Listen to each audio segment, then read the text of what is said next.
Hi everyone, welcome. I'm Sarah. I'm a humanitarian communications specialist and a founder of Crazy Cat, and I'm really excited to be your host and moderator today. This is day 3 of the Forced Displacement and Urban Management Conference organized by RDI, UREF, and SWACA. This special session titled Young and Resourceful, Navigating Forced Displacement as Initiatives is convened by Advocates for Refugees Singapore. Thank you so much once again, everyone, for joining us today. I know you can hear the bell of people coming in, so I hope that's not too distracting. Just bear in mind that some of us are still strolling in as we speak. So we really appreciate your decision to learn more about forced displacement in our region and find out ways to become better allies to the forcibly displaced over social media. In this session, you will have the opportunity to engage with our speakers, a mix of people who have either experienced being forcibly displaced themselves firsthand or are an ally.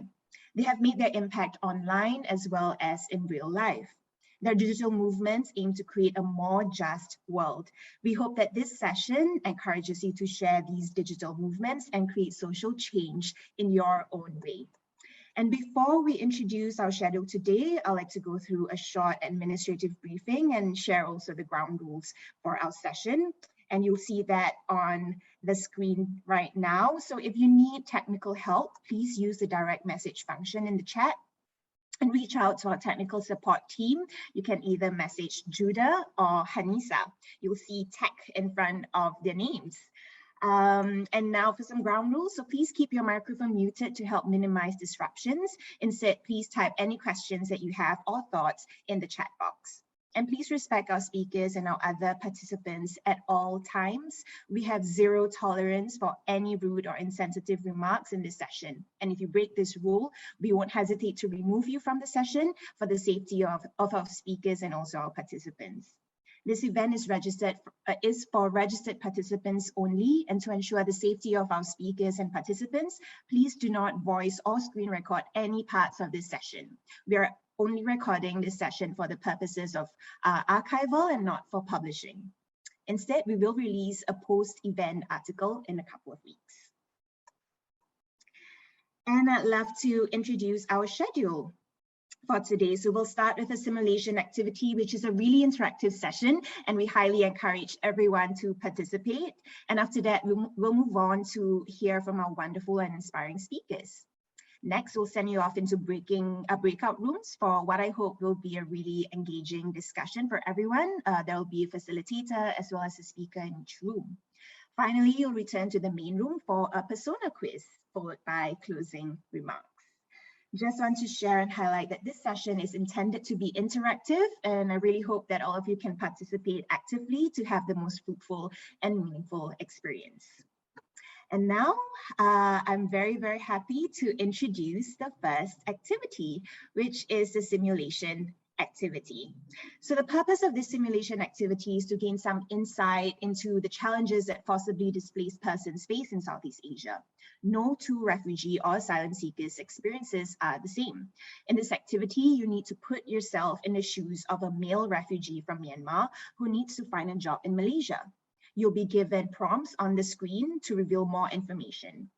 And for this simulation activity, you will answer around 5 questions, and you'll have 15 seconds to respond to each question by clicking on your preferred option in the Zoom poll that will pop up on your screen. For every question, the path taken will depend on a majority vote, and that it will move you to the next choice. So if you have any questions, again, please type them in the chat box and one of the committee members will respond to you.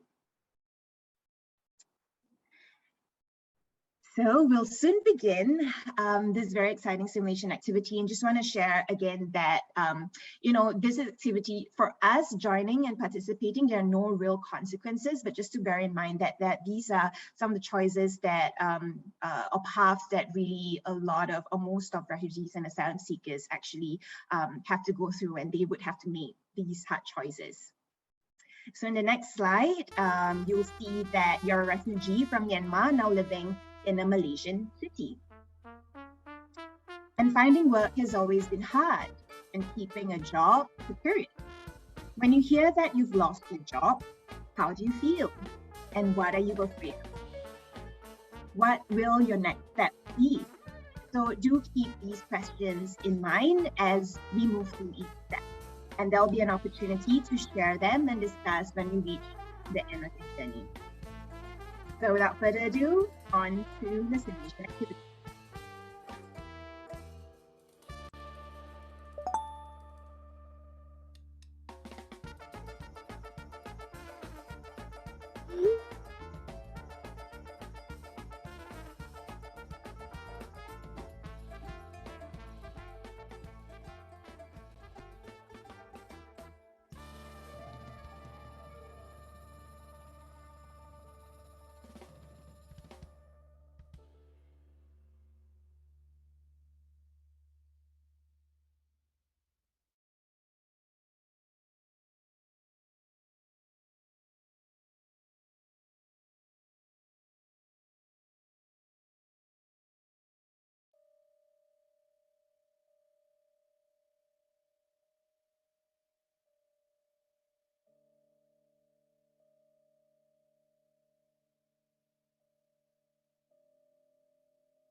Thank you so much, everyone, for participating actively and really putting yourself in the shoes of the refugee. And, these are, once again, for us, there are no real consequences when we're clicking and choosing the options. But for them, there are real life consequences that could really impact their next steps and their future as well. So it's really interesting to see how the majority have voted, and at the end, you decided to share your experience online. So I'd love to ask some, reflective questions, and I really appreciate it if you can share your responses in the chat. So I'd love to know why did most of you choose to share your experience online?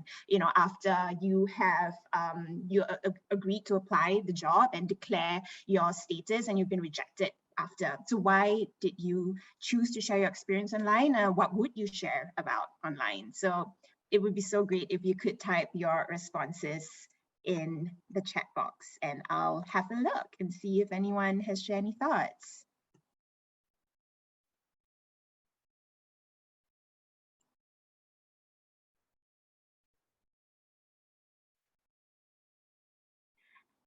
Don't be shy.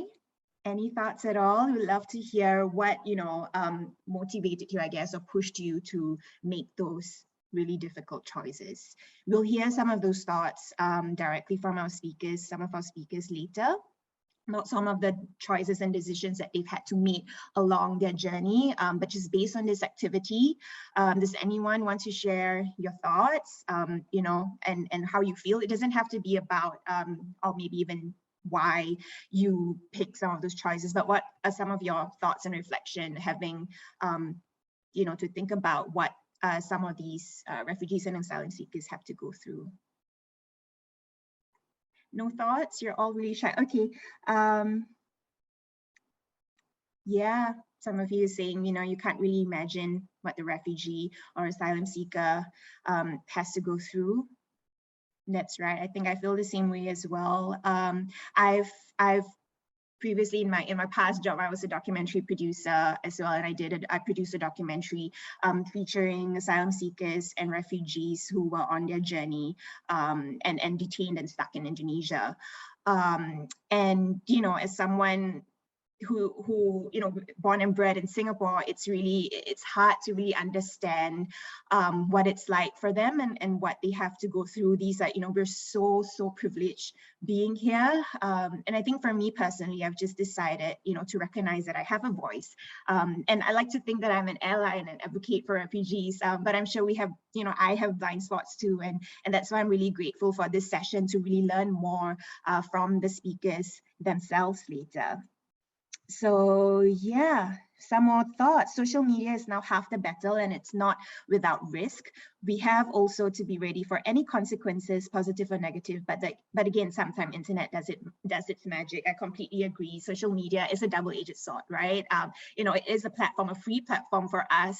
We have the power of our voice, and it is a really powerful thing to be able to use our voice. So yeah, and at the same time, there could be negative ways. People, it's really harsh if people are projecting their thoughts and imposing them online and being really mean, and that could really impact mental health as well. I think is to share my journey online more for people to understand, and also by sharing, we may be able to pull resources together. Absolutely. I personally believe in the power of collective voices. And I think just hearing someone else's journey, I think, for refugees or asylum seekers, not just to feel less alone, but to also know and seek not just help, but also just solidarity, I think. And I'd love to hear from our speakers later if that has helped, knowing that there are other people and there are allies standing in solidarity with them. Just going through a few more thoughts before we move on to the next part of this session. Thank you so much for sharing your thoughts candidly as well. Letitia said, not having the right to work in Malaysia meant that I would not apply for jobs through the formal channels, has asking a friend. Yep, and I decided not to advertise my experience online so as not to jeopardize my status in country in any way. Absolutely, there are some people who feel that it is a difficult choice to make. Do I share my thoughts online? Because yeah, there are, again, real life consequences that could mean, being deported or having to be forced to leave and return return home. So yeah, that is a tough choice. You know, you want to use your voice, you want to share your plight, to share the world about what's really going on for you. But again, that could really jeopardize your chances of, perhaps if you're still an asylum seeker, perhaps jeopardizing your chances of getting refugee status. Or if you have that, it jeopardize your place in the country and you could be deported. So again, these are really wonderful thoughts to have, and I'm just really happy that all of you are here, you know, hoping that we can be better allies to refugees and asylum seekers. So thank you so much. Oh, we've got a couple more thoughts that have come through. By Aquino Tahir, the process to choose an answer is a struggle between trying to distance from my personal bias and privileges to be able to put myself in the case study's shoe, but also knowing that I can never do so very well. Absolutely. Once again, to me, I think it's great that we recognize our privilege, and it really is about what we do with the privilege that we have. So absolutely right. I think it is a really interesting exercise and an opportunity for us to confront our biases and privileges as well. Yeah, teacher saying, yeah, the urgent request from my mother to send money symbolizes the real need for refugees to be able to gain an income. Absolutely. And I think this is a nice segue to the next part of our session, where we'll hear from some of our speakers who have been forcibly displaced themselves. Once again, thank you so much, everyone, for sharing your thoughts candidly, for participating actively. We really hope this would be a fruitful and meaningful discussion and session for everyone.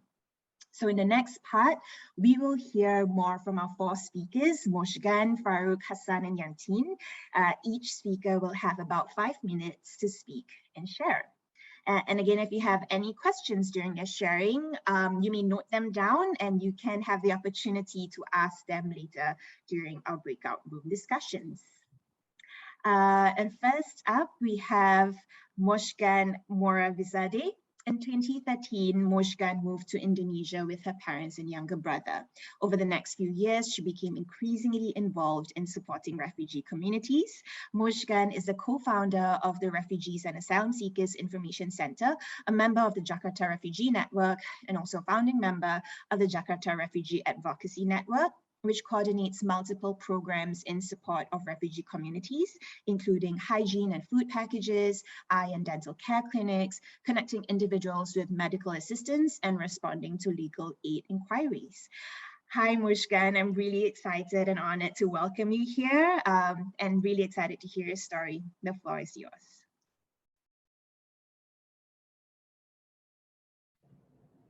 Hi, everyone. Thank you for having me today. Thank you, Sarah, for the introduction.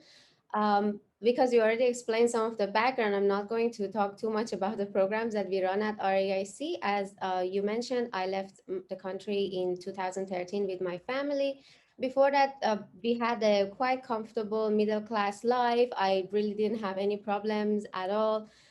Didn't know anything about being a refugee or asylum seeker until my father started having some really complicated political issues with the government. And soon after that, we were on the move and in hiding. Within the country, we moved from place to place and hid for about 2 years. And then we moved to Indonesia. So since that time until now, it's been more than a decade of displacement for my family and I. When I came to Indonesia, I was involved in, interpreting and helping refugees out wherever possible, just because I could speak English, although I didn't have really much information about what was going on.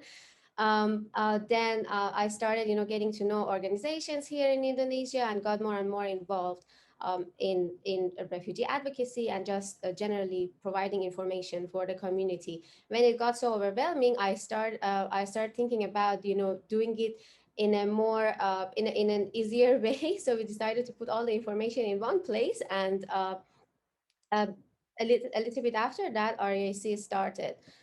Because we were receiving so many requests for information and to help refugees out with their process, going through the RSD process and everything. So we started with providing legal services and advice and information for refugees. And then bits after that, because we were seeing so many gaps in the services that were provided, and we decided to fill up the gaps by the resources that were available around us. Created programs like you mentioned, medical programs, and so on. But recently, I'm going to share a little bit of an update about where we are with the organization, because we started in 2017. And now we have expanded more from, legal aid and information and medical programs and basic needs, provision of food and basic needs for the refugees, providing some shelter as well, into doing more advocacy, especially in the region.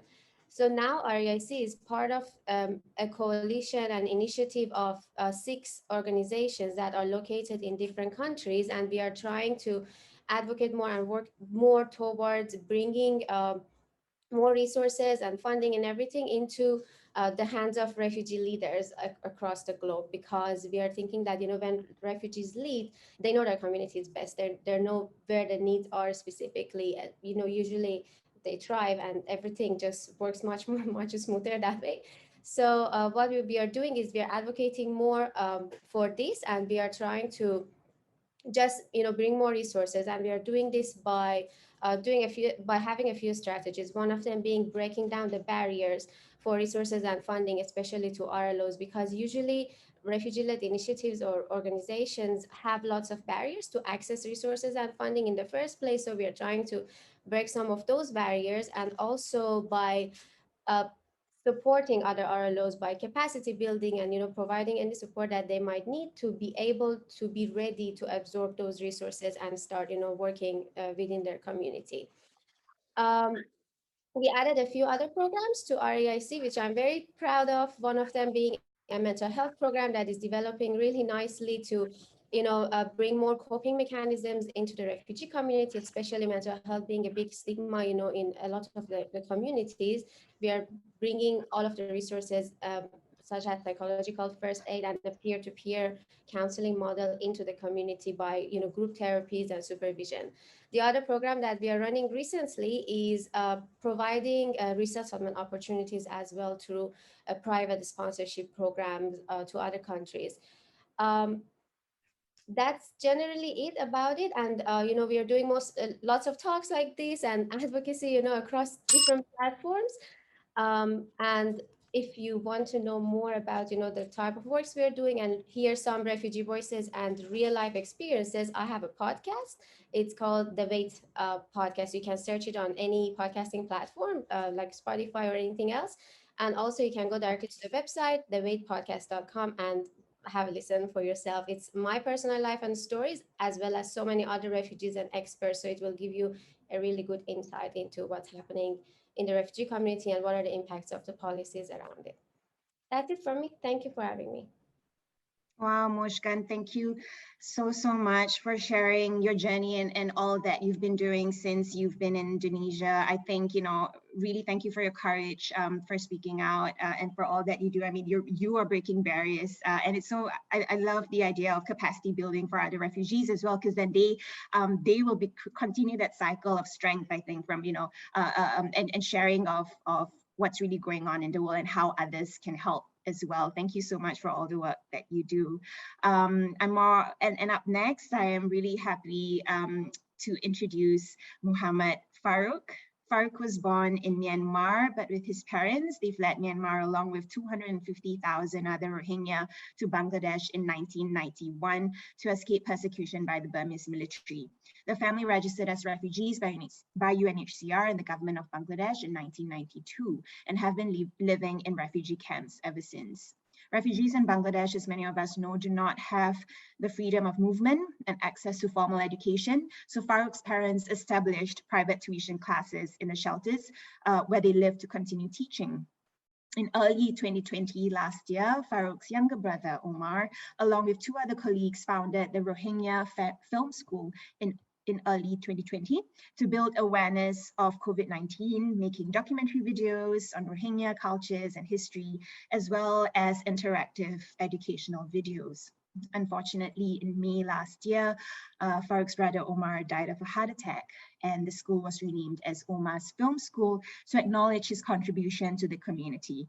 Farooq is currently working as a manager for Omar's Film School and continuing his brother's legacy. Farooq is here with us today to share his story. Welcome, Farooq. Thank you so much for being here. It's my privilege and honor to introduce you. The floor is yours.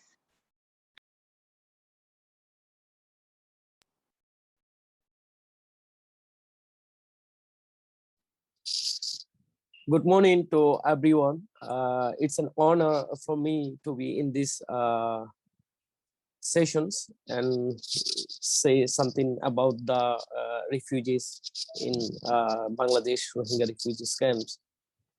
As the host says, I was born in Myanmar in 1988, and my parents fled to Bangladesh in 1991, and in 1992 we were registered as refugees, and then we are ever living in refugees camp. It's been almost 3 decades in refugees camp. So Bangladesh says they are not signatory to the 1951 and 1967 protocol and convention that related to the refugees status and rights. So they are not allowing refugees access to education rights, works, and etc. They all want us to stay in the shelter, which is as a confined area with high security. That's all. So as we have been living in refugees camp, our parents were very frustrated. They were very interested in making us educated, though there is no chances. Our parents organized private tuition classes for us, where we learned our ABCs. So I had my primary education in private tuition, which is organized by informal refugees groups that they taught us in refugees camps.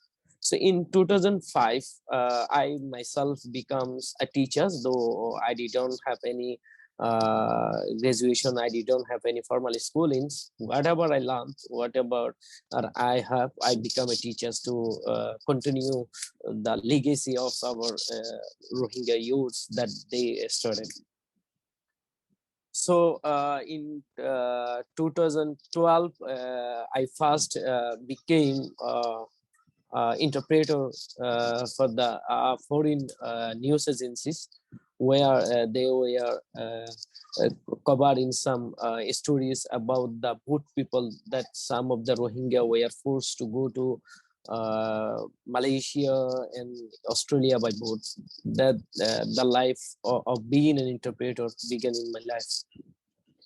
In 2017, when the mass killing genocides happened in Myanmar, 1 million Rohingya crossed the border, and I become an interpreter for international media, thinking that I will be the right person to interpret and translate the exact things to the international media. It will help to get the right things. You know, there are some more interpreter already working from Bangladeshi sides. I feel like I will be the right person because I know the everything from the Rohingya rather than the Bangladeshi one. So in 2020, when the COVID becoming a pandemic around the world, our in refugees camp, we didn't have internet connection, we didn't have access to print media and television and nothing at all. And Bangladesh already restricted the mobile and internet uses in camps. We are very sad and frightened as well, because we don't have the up-to-date information of COVID, how we should keep away ourselves, how we can manage these things. Then Umar and with some other colleagues, they managed to find the up-to-date information from outside camps, and then they tried to disseminate this information to refugees camp, because is a Rohingya camps in Bangladesh is overpopulated area in a limited space. We are living a large number of people. So social distance and other COVID related protocol is hard to maintain. So anyway, what we first wanted to let people know that if we manage some protocols, some good practice of COVID, then we will not be so much affected. So that is why started the Rohingya Film School to let people know how the corona affect the people, what is the way to get out of it. And then as our video and our works is being accepted by the people, we become more interested in this film school. Then we added some more objective like hope, heritage and culture, and education. So as we don't have the formal education in camps, we thought of having online education with Zoom and other platform we have. So this is how we initiated Umar's Film School. Thank you, everyone. Thank you so much, Farouk, for sharing your story. And you know, it's really crazy to think that you fled rather, not to Bangladesh in the early 1990s, and then in 2017 we had the mass exodus again, and it's been 4 years since then and nothing much has changed, and you're still there right now. But I hear your resilience, I see your resilience, and really appreciative of you being here, sharing your story and all that you're doing. And I really hope, through our collective voices, we can do more together to highlight the plight of Rohingya refugees in Bangladesh as well. Thank you so much for being here. You're most welcome. And next up, we have Hassan Al-Akra. Hassan was born in Aleppo, Syria. In 2012, he arrived in Malaysia with his family due to the war in Syria. Hassan worked in IIUM restaurants from 2012 until 2015, and he was arrested by the immigration in 2014 and was put in detention center for nine days because refugees are not allowed to work illegally in Malaysia. At the detention center, Hassan met other young refugee children, and just listening to their stories and experiences made him realize how cruel the world can be to innocent children. And when Hassan was released, he wanted to do something different for his community. So in 2016, Hassan started his own volunteering organization to reach out to more communities and to provide opportunities for more youths to volunteer and take action. The Al Hassan Volunteer Network, or AHVN, has organized over 200 charity events and reached out to 14 communities. The organization now has a network of over 500 volunteers, both locals and international, and the work continues until this day. It's my absolute privilege and to welcome Hassan to share his story with us today. Hassan, the floor is yours.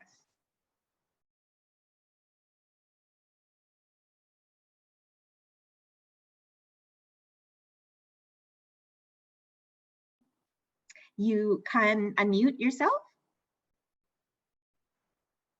Okay, let me see if we can unmute Hassan. Okay, there you go. You should be able, can you say hi? Hi, can you hear me now? Yes, perfect. Okay. Go on, Hassan, thank you. Sorry, I wasn't allowed to unmute. Thank you, Sarah, and hi everyone. It's I'm very very happy to be here, and it's a pleasure to be invited by Matilda and the whole team. Kudos to everyone for such an amazing event, well organized. My name is Hassan. I'm as Sarah briefed just now. I came to Malaysia in 2012 with my family as a refugee because of the war in Syria. Yeah, I think Sarah shared most of our work, but if there's few things I'd like to share. So before COVID, we used to do events almost every week, right? Or at least once or twice a week, we would do a physical event. We would do a food aid distribution. We would go on ground to the communities and distribute food. We would do free markets. People would donate toys, clothes, and then we will sort them out, whichever is in good condition, and we will distribute it. We would do medical checkups, so we collaborate with clinics and hospitals and doctors, volunteer doctors, to come in and do a medical checkup and also dental checkup for the children. And then they would give them a toothbrush at the end. And then we would also do programs like we take kids to the cinema. From time to time, we would go take children and families out on trips. We organized like Hari Raya dinner, Eid dinner, we call it, like a fancy dinner for the refugee community to, you know, like feel okay, it's celebrating Eid, Hari Raya away from home, right, with their families, and cultural performances, dances, music, and it's just so fun. And then COVID happened, and then we had to postpone all of our events. And now we are focusing mainly on fundraisings for medical and rental, as well as food and education cases. So AHPN is some sort of like an umbrella for another entity that I started in 2017 called Refugee Emergency Fund, REF. So through the Refugee Emergency Fund, we're doing fundraising for medical cases. So as we all know, refugees in Malaysia, those who are registered under UNHCR, they can get 50% discount from government hospital for medical treatment. However, it's not applicable to all type of treatment. And even after 50% discount, the cost is still very expensive. So refugees are not allowed to work. How are they going to pay for medical bills, right? So that's when we step in for emergency surgeries, medical treatment, operations, deliveries, and so on. The recent cases we've had, I can share. So we've had many. There's another project we started called Tiny Gold Heart Project, started by Dr. Gladys, and we are, managing it as well. It's specifically for refugee children who are diagnosed with heart disease, congenital heart disease, and they need life-saving heart surgeries. And the cost of those surgeries is really, really expensive. And so then we would do fundraising. So unlike many NGOs, we are not registered, and we do not have a specific funder or like a grant that we can get every month or every year, right? And we don't have an office, so we don't need to worry about paying rent. So what we do is every time there's a case, we put it up on social media, and that's when people donate. Someone gives a 1 ringgit, someone gives 100 ringgit, someone gives 10 ringgit, and banyak-banyak lama-lama jadi bukit, right? I don't know how's that. So sikit-sikit lama-lama jadi bukit. Yes, that's the right. So that's exactly how we do it, and very grateful. It has been going really well, and this is why like maybe later in the breakout room I can share more about how social media is actually helping refugees through this kind of fundraising. So there's one small case to share with everyone. So recently, just a few weeks ago, we got a case of a Rohingya baby. His name is Arman. He was 2 weeks old, and he was diagnosed with a congenital heart disease, and he needed an immediate surgery. However, the cost is 70,000 ringgit. And he was born in Johor Bahru in a hospital, and then he was supposed to do the surgery in IGN Institute in Kuala Lumpur. But IGN has requested 70,000 upfront before they can admit him. So the hospital called us, and then before that, the hospital called UNHCR, and UNHCR said they don't have funding. So then UNHCR and the hospital decided to discharge the baby and just let him go home and, take his last breath. And when we spoke to the specialist told us that the baby has a very good prognosis and he can actually survive this. And it's only 1 surgery throughout his lifetime. Unlike some other kids, they, every 5, 6 years, 10 years, they would need 1 surgery. But this baby is just 1, right? And it can save his life. So I was very disappointed that the angels that they approached all turned them down. And then when they called us, Dr. Gladys and I, we had 30 minutes to decide whether to say yes or to say no. And we've already have 3 kids ongoing that also need heart surgery, and we need to raise funds for them, and we have not accomplished that yet.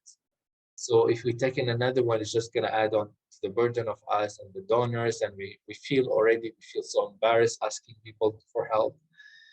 But then we said, let's just do it. Why not? We said the same thing for every child that comes to us. Will we do this? And every time we just say, okay, let's just do it. Let's just tell people about it. God is always merciful. God will always send people for help. And sure enough, we put up the appeal, and within just 2 days, we did not manage to raise 70,000. We raised 160,000. That's more than double. And that was enough for Arman's surgery. And that was enough for another 2 refugee kids who need heart surgery, one of whom will be admitted tomorrow. Arman had a successful surgery a few days ago, and he was discharged home with his parents. So when I look back at cases like this that we handle, it questions my work, it questions my purpose, it questions my entire everything. But just looking at the impact, like, like all we had to do is say yes. The money is not coming from us. We are just managing it, right? And there are kind people everywhere. So no matter how cruel this world is, no matter how much darkness there is, there's always a light out there. So yeah, that's it. Oh, Hassan, thank you so much for sharing that beautiful, beautiful story. Absolutely. I think you're such an enabler. It's so wonderful to see you step into that purpose as well, despite your own struggles too.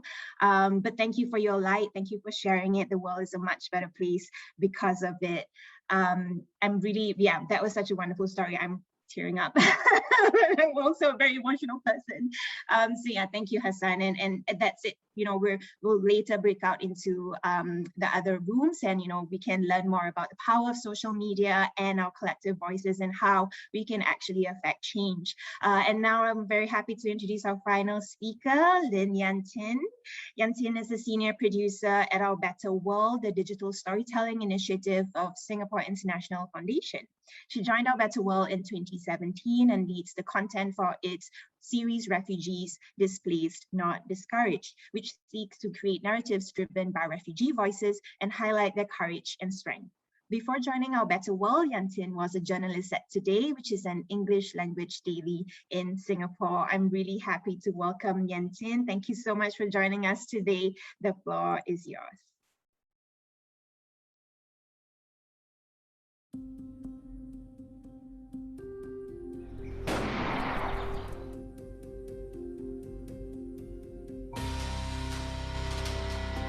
Many people think we are economic migrants. We are not.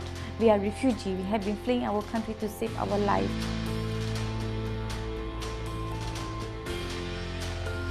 A refugee is just another human with an added layer of problems.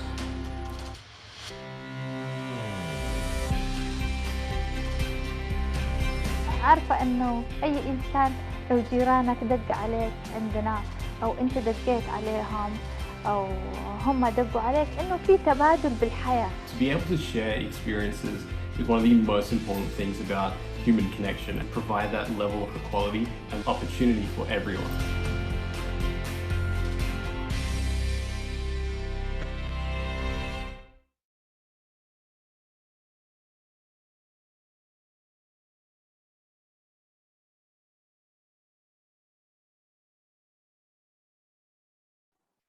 You can unmute yourself as well, Yantin, no worries. We will unmute you shortly. There you go. Okay, I'm good. Thank you. Thanks, everyone. Yeah, hi, everyone. Just want to thank Mathilda and Advocates for Refugees for inviting Our Better World to be here. As a producer, I'm very used to being behind the scenes, so this is very new to me, and I feel very privileged. What you just saw was a trailer that we created this year to promote our refugee stories. This is an annual series that we do, which is led by Mai. Hi, Mai, who's in the audience here. She's our community lead, and with myself supporting the content. So Our Better World, what is Our Better World, right? We tell stories of many causes, and why do we tell stories about refugees?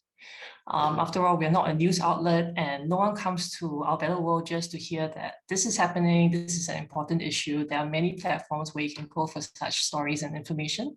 And today, as you just heard, many refugees themselves have become very powerful storytellers in their own right, as you just heard from our fellow speakers.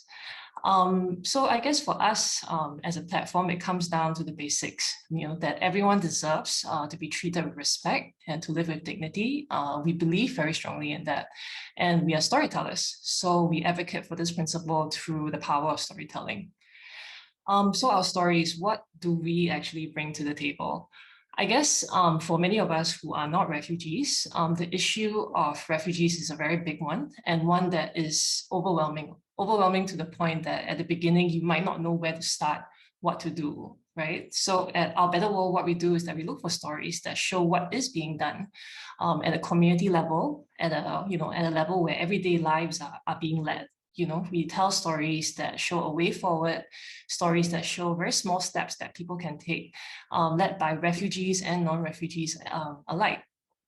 And through these stories and our platform, we want to inspire people. We wanted to show them that, you know, there are a lot of things that you can do to become advocates in your own way.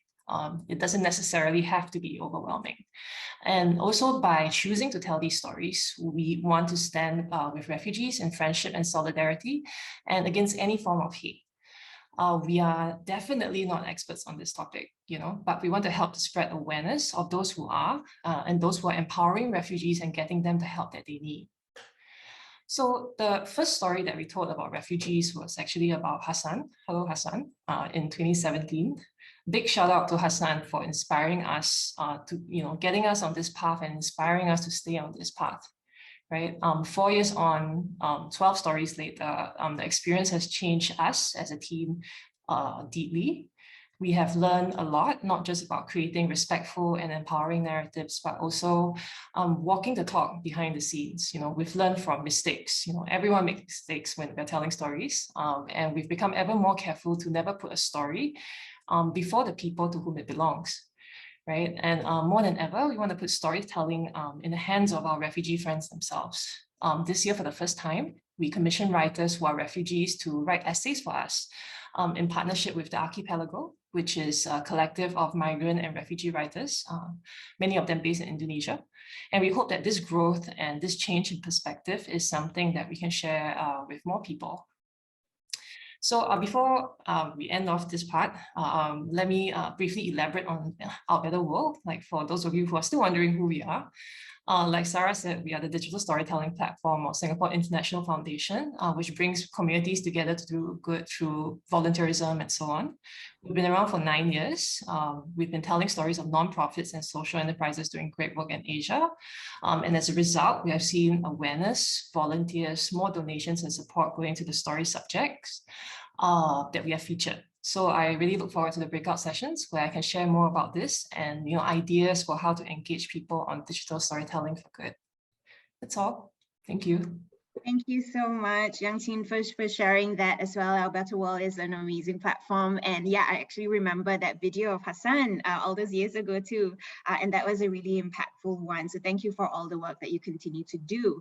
And now we are very happy to move on to the next part of today's session, which is the breakout room. So we know that you probably have burning questions for our speakers and would like some more time with them. So in this next segment, we will allocate all of you randomly into 4 breakout rooms, and in each breakout room you'll be joined by one of our speakers and a facilitator. So if you have a question, you can either type your question in the chat box or write "I have a question" in the chat box and wait for the facilitator to call upon you to unmute yourself. So we really encourage you to keep your video switched on during the discussion sessions so that our speakers can also see your face and it can be a lot more interactive that way. And then an announcement will be made at the 10-minute mark and at the 13-minute mark. So after that, the speaker, facilitator, and the note taker will move to another room for the second session. So do note that you cannot switch to another breakout room, so you'll just stay put. And now, please accept the request to join your allocated breakout room and have a wonderful and engaging time. I'll see you later. Welcome back, everyone. I'm just going to give it a few more seconds as most of you are returning to the main room from your breakout rooms. So I'll just give it a few more seconds. I think some are still joining the main room again.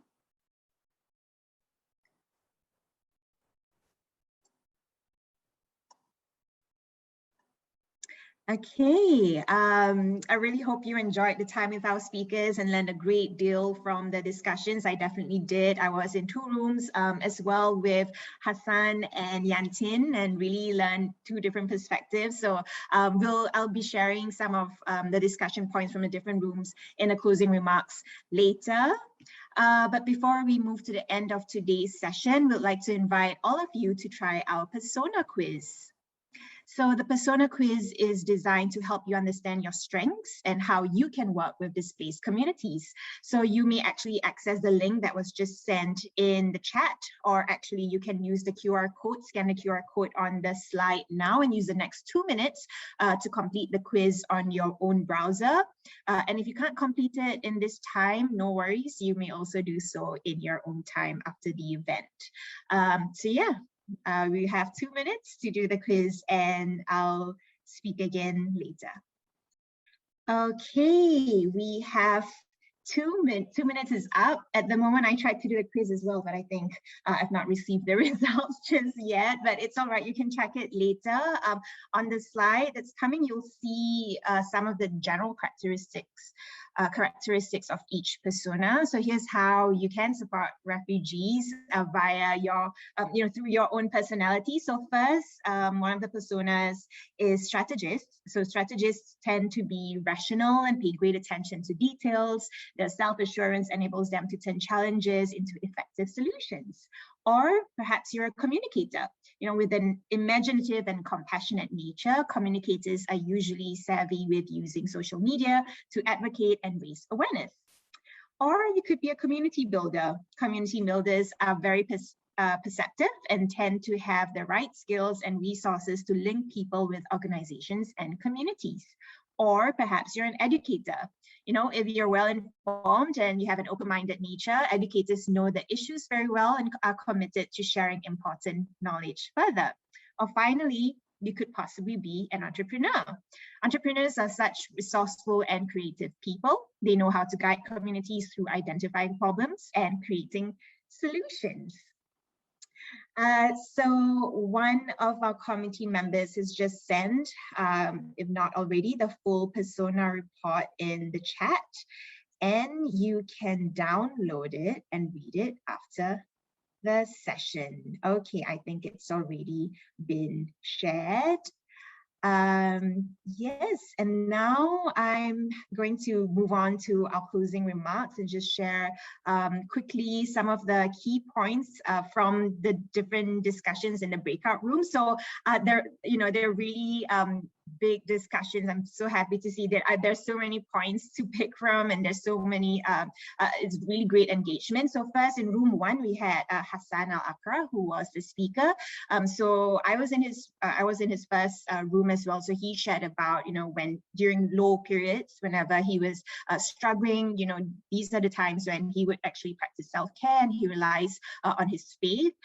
So he really emphasized the importance of self-care, being able to be on the wider platform. So I think especially if you're someone who's, not just, for Hassan, not just a refugee, but also an advocate for other refugees and doing the community work that he does, it's really important to also prioritize his own mental health, which is amazing to be aware of. So there's also conversation about whether social media allows for constructive dialogue. There's a question that asks, does social media allow for constructive dialogue regarding your work and work concerning refugees? And Hassan said that yes, it's a good way for people to know about the work and to secure funding. And for Hassan, social media is also a way for him to connect with people, with donors, and also to update donors about their work. So I think Hassan shared earlier in his sharing about the story of how through social media, he managed to raise money for Arman's surgery costs. So it's just one of the amazing ways to use social media. So later I'll share a bit on the flip side, I think through Moshgan's discussion. So Moshgan shared that on the negative side, harassment and negative attitudes have happened. And what she's done is she usually runs her social media posts through a lawyer for sensitive topics. And also before going on social media, before she became an advocate on social media, she became connected to more people to learn from them because there's a lot of sensitive information. And she said that we have to know whether sharing certain information can possibly harm them. So she believes that there really is a need to listen more before pushing their own agendas. Apart from that, the WAIT podcast that Moshgan hosts, it has had a lot of positive impact.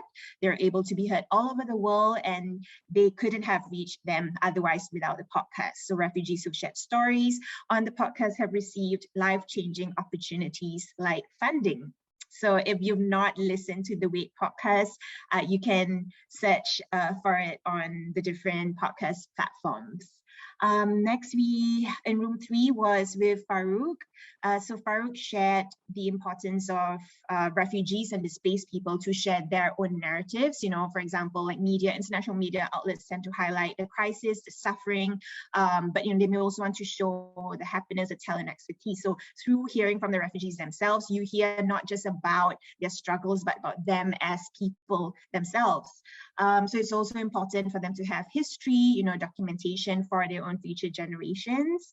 And as they've led Myanmar, they want to continue drawing on heritage and culture.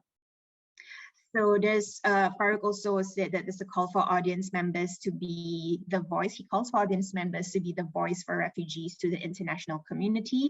And that can be done via their social media, having conversations with friends and family.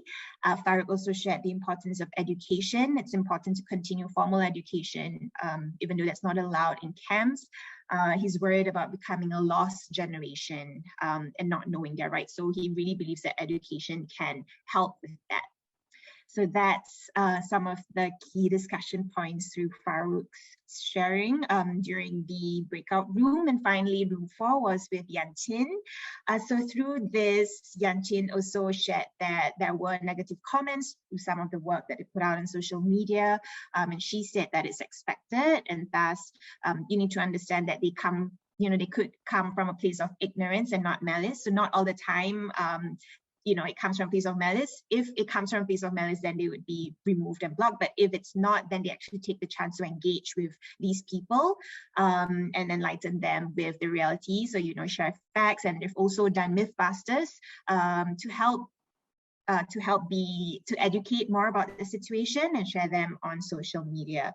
So some of the lessons I've learned, because earlier in Yang Chin's sharing, she shared that over the years, through storytelling and sharing about refugee stories, they've learned a lot of few different things. And one of it is that consent is really, really important when sharing stories. And refugees can be in, you know, they're really in vulnerable positions and they might find it difficult to say no sometimes. So they realize that they should ask again and again to make sure they're fully comfortable. And also Our Better World really live for the story subjects, you know, so beyond the stories that they've shared, they really continue to keep in touch and develop friendships from there with the refugees and their story subjects. And also they believe in consuming information positively, and that can then reflect consume information that positively reflect the community and be careful of what they share. So digital media is very flexible, so conversations about the stories are appreciated, and they always appreciate feedback about their stories too. So that was, yeah, there's so many things that you that was discussed, and I'm really, really happy to see that all of you actively participated and engaged even in the breakout rooms. And with that, we've come to the end of today's session, a little bit past time, but thank you so much for staying with us. We hope that this session has encouraged you to join and support the online movements by our speakers and other forcibly displaced persons and their allies as well. So you can support them by sharing their movements on social media, as well as other valuable resources that were mentioned today. And we also want to remind everyone that you too can contribute to social change within your own community. You have a voice, own that voice, and use that voice. So up next here on the screen, you have the post-event survey link and a QR code. So it'd be so great if you could spend some time just contributing your feedback. Advocate for Refugees would be really, really appreciative. And finally, we would like to thank our speakers, facilitators, note takers, and tech crew for making this session possible. And thank you to our lovely audience and participants, all of you for joining today, for taking the time to do so and engage our speakers. Also, if you enjoyed the images and music used today, you'll see on the screen how you can find out more about them via the QR code. So just scan them and you'll be able to learn more.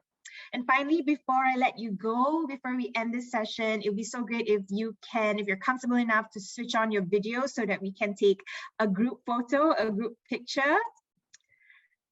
So if everyone can turn off your video, I will have someone from tech to actually assist with perhaps a countdown and to let us know when we're all ready.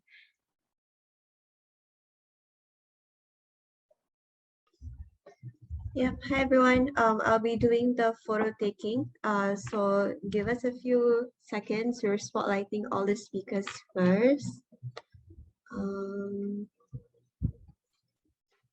Okay. Everyone okay with your screens? Participants, please feel free to open your cameras so that we can take your smiles. If you don't want to, that's all right as well. Okay, so I'm gonna take the first photo. There are 3 slides, so I'll count down 3 times, all right? So everybody just smile. 3, 2, 1. Okay, going to the next one. Keep smiling. 1, 2, 3. Okay, and the last one. 3, 2, 1. Okay, I'm good. Thank you, everyone. Thank you so much, everyone. Have a wonderful rest of your week. Take care. Bye.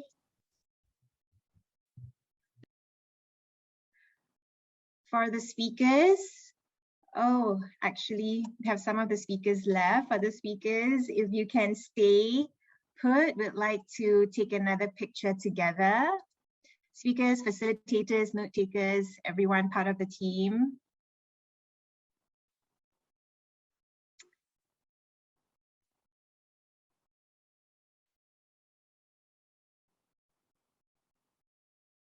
I think we forgot to inform them earlier.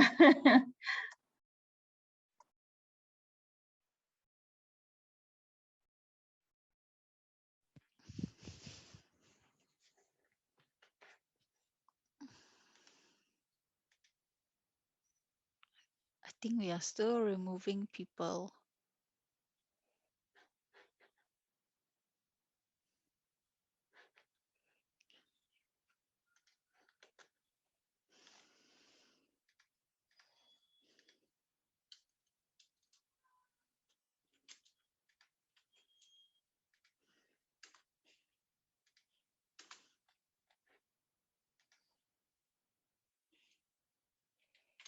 Okay, hello.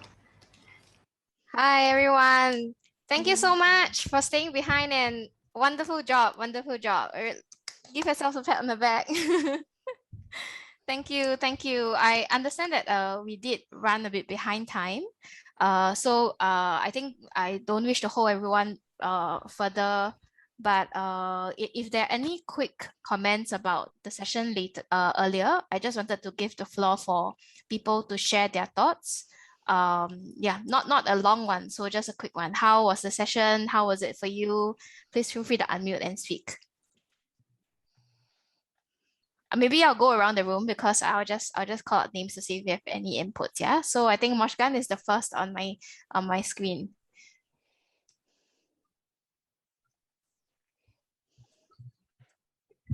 Moshgan, you're muted. Yeah, I couldn't unmute. It was nice. It was interactive. I liked it, especially the breakout rooms. I just wish that the discussions in the breakout room could happen publicly, like everybody could hear all the inputs together. But I understand also that when there's lots of participants, it's almost impossible to do. But it was overall great. It was very engaging. Thank you for organizing. Thank you, Moshgan. I'm well aware of the fact that participants can't unmute themselves. So I'll do it. So when you're asked to unmute, then you can speak. Yes, Yanqing. Hey, thanks for inviting us. Again, it was great. I'm actually very curious what was said in the other breakout rooms as well. I think it was really nice that people had questions also. I think sometimes just to understand a bit more exactly what we do, but then also often like they already had ideas. So actually, by the time we got to the second breakout room, people were more warmed up and they had more stuff that they wanted to share. So that was great as well. Thanks for organizing. Thank you, Yanqing. We will have a post-event article, so hopefully that will capture some of the discussions in the other rooms. Yeah, we'll definitely share that after. Thanks. Okay, Hassan's the first. I think because the speakers and hosts are at the top. So yeah, you guys will go first. It was great, just like what Mujdan and Yankin shared. It went really well. The breakout room, I think the transition was smooth. There was no issues with that. Just that people love to talk and share, so like we were transitioning while we were speaking. But I think other than that, it was okay. And yeah, just that participants were also very engaged in the chat. I don't know about other breakout rooms. In our breakout room, not many turned on their camera, but they were engaged in the chat. They were asking a lot of questions. So it was at least, Thank you, Hassan. I felt personally that the time was really short, and I wish that we could have longer sessions. So maybe if this is something that you feel like it's really important because it affects the quality of the discussions, right? Yeah, I think let us know. Then we'll actually consider it for future events. But I think Rachel was in the same way as Hassan. Any thoughts, Rachel? Yeah, I think the idea of breakout rooms make it more intimate, but then other people wouldn't be able to then hear some of the things. So I think that's just kind of a downside to it. But yeah, people also are not turning on their videos, and you can't really do anything much about that. But it was a good group, I think. I mean, group discussion. A lot of questions. It's just that I guess in terms of time wise, it's a bit hard because 15 minutes is really not enough. By the time you get in, by the time you transition or it can be a bit short. So yeah, something to consider to lengthen a little bit more, I suppose. Thank you, Rachel. Yeah, we'll definitely take that into consideration because of course it's a really short amount of time and everything. Yeah, I think Abhishek, you had mentioned that you're going to leave. Would you like to just say some words before you go? Okay. Thanks, Matilda, and thanks everyone. Such a privilege and joy to be here for the session itself. Our second session was better than the first session because we had some of the participants ask really good questions as well. And I think I learned so much about how do you moderate such a session based on what the audience really wants to hear. So I think we got an opportunity to hear really about Omar's school in terms of how it's organized, how is it sustainable as well. So actually, I'm glad that the second session was a little bit longer, so we had more time to venture into all these questions. But otherwise, it was really great. I think we had a really fun time hearing from Omar. Yeah, sorry, yeah, it's great. Thank you. Thanks, Abhishek. Thanks, guys. Bye-bye. Thank you. Bye. Yes, I think Farhana, you wanna go next? Yeah, sure. I think it was good. Just that, yeah, I think timing wise it was just a bit short. And yeah, as per like one of them was still talking, and then we were in the still transitioning. But yeah, I think it was a good session. They did ask good questions. Yeah, I just wish that it was longer.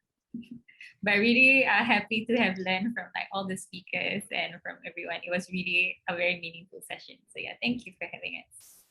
Thank you, Farhana. Would anyone like to speak? You can raise your hand and I can unmute you. Or I can just do it. Okay, Arita?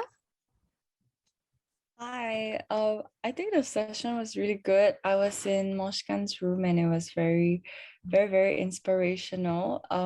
I guess like what everybody said about the breakout rooms, it's very intimate, and I think it's good because we can answer, the speakers can answer all the questions that were asked. But I think one of the downside or another downside is that sometimes she might have to repeat something that she said in the previous breakout room. So yeah, and I think if I were an audience, I would have also liked to be in a room of all the speakers, but I also know there's not enough time. Yeah, so I think that's about it. Yeah, but I think it was still overall a really good conference and it was really insightful. Thank you. I think I would like to just hear from Judah. I was tech support. I really enjoyed myself.